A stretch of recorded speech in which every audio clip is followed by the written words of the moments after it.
we are reviewing today. It's Friday. We're going to do Fantastic Beasts and Where to Find Them. Fantastic Beasts and Where to Find Them is the latest movie in the Potterverse.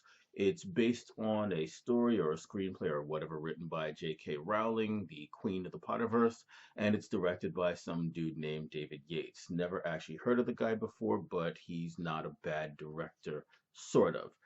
So, Fantastic Beasts and Where to Find Them is set in the Potterverse, of course, the Harry Potter universe. It takes place in New York City on our side of the pond this time, and it takes place before the Harry Potter stories. It takes place in 1926, in the heart of the Roaring Twenties, yes.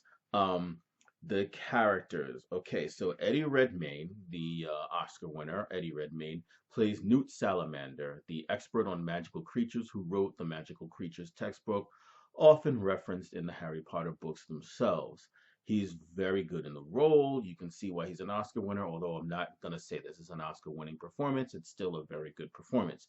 Catherine Waterston plays Tina Goldstein, an American witch who is in law enforcement. She's the female lead of the show. She's also very, very good, a bit standoffish at first, but as the story goes on, her performance gets much, much deeper. David Fogler plays Jacob Kowalski, who is an American muggle who gets caught up in the story.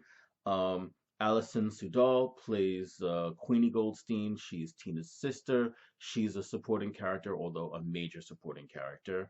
Colin Farrell plays Percival Graves. He's a high-ranking Auror in the American side of the Auror business. If you don't remember, Aurors are law enforcement in the magical world of Harry Potter.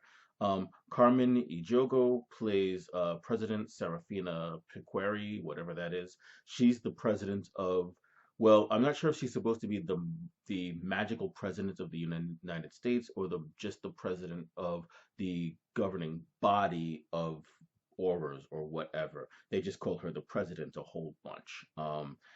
Ezra Miller, the star of the upcoming Flash movie and Justice League, he plays Credence Barebone, who's a really, really, really, really, really creepy dude.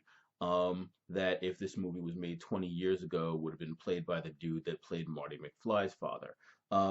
He's just super creepy. He's good, but Jesus, creepy. Samantha Morden plays his adoptive mother, Mary Lou Barebone, and she is not a very nice person. Um, Also, there are guest starring spots by Ron Perlman, Jon Voight, Johnny Depp, and Zoe Kravitz. They're all, good or bad as they need to be, given what characters they're playing. I won't spoil anything. The beginning of the movie, oh my God, it is slow. This is one of the slowest starting movies I have ever seen. The movie relies on whimsy, special effects, and humor to hold your attention while the very slow paced story grinds to a beginning. Things happen and they're not really boring, but they don't really have a whole lot to do with the actual plot that is in play. The middle of the movie is much like the beginning. The real plot is almost lost amidst the whimsical magical beast stuff and award level special effects. The ending, the film finally focuses on the actual villain with the actual evil plot he has, but holy crap, is it dark. And then after that's over, there's a little bit more whimsy. But yeah, this is dark. It's the dark plot in this movie is one of the darkest things that has ever happened in the Harry Potter universe, other than the flashbacks to the beginning of Harry Potter and how his whole business got started with the murder of his parents and stuff. This is dark like that. This is Harry Potter backstory dark. The upside, Eddie Redmayne and what's her name, Waterston, are really good as the two leads. All of the supporting cast are either likable or unlikable as they need to be in the plot. Everyone does their job as an actor really well. The special effects are top notch. There's maybe a bit too much of them, but it's good. The people who did these special effects are going to be nominated for Academy Awards. They just are. This is how this goes. The film has the familiar Potter whimsy and humor. Um, and it's a very pleasant time at the movies. You won't be bored and you won't be unentertained. The downside. 2/3 of this film are a fun but plotless special effects romp through New York City. There isn't a whole lot of plot to most of the stuff that has to do with the actual magical beasts. Um, all of the humor, most of the fun, and most of the really good character moments take place during this plotless 2/3 of the film.